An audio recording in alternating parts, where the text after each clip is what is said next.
রমজান মাস একটি spiritual month. এই মাসে মানুষজন স্পিরিচুয়ালি আল্লাহর সাথে কানেক্ট হতে চায়। কিন্তু তারাবির নামাজ এই যে তথাকথিত নিয়ম রয়েছে, খুব দ্রুত ২০ রাকাত নামাজ আদায় করা হয়। এর মাধ্যমে সাধারণ জনগণের ভোগান্তি ছাড়া কিছুই নয়।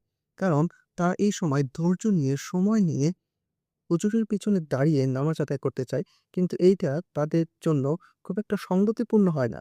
এর কারণ আমাদের মসজিদে তারাবির নামাজ আদায় করার জন্য যাদেরকে নিয়োগ দেওয়া হয়, তারা এত ফাস্ট নামাজ আদায় করেন যে যারা মাদ্রাসা ব্যাকগ্রাউন্ডের না, তাদের জন্য এই নামাজ আদায় করা খুবই কষ্টসাধ্য হয়ে যায়। কারণ নামাজটা তাদের বোধগম্য হয় না।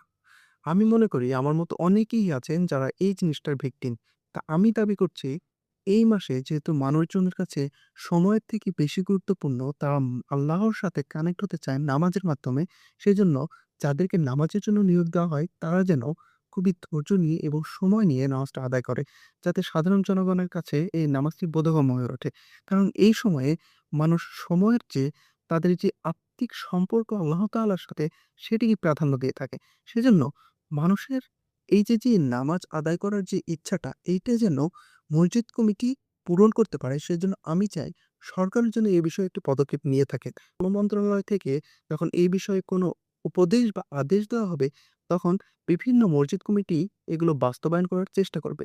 এবং আমার মতো অনেকে প্রাণের দাবি এটি যে তারা যেন তারাবির নামাজ সঠিকভাবে, বোধগম্যভাবে আদায় করতে পারে এবং রমজান মাসে স্পিরিচুয়ালি ও আত্মা দিয়ে যেন আল্লাহ তাআলার সাথে যোগাযোগ করতে পারে, সেই ভঙ্গিতে, সেই মনোভাব নিয়ে যেন নামাজটা আদায় হয়ে থাকে। আসসালামু আলাইকুম।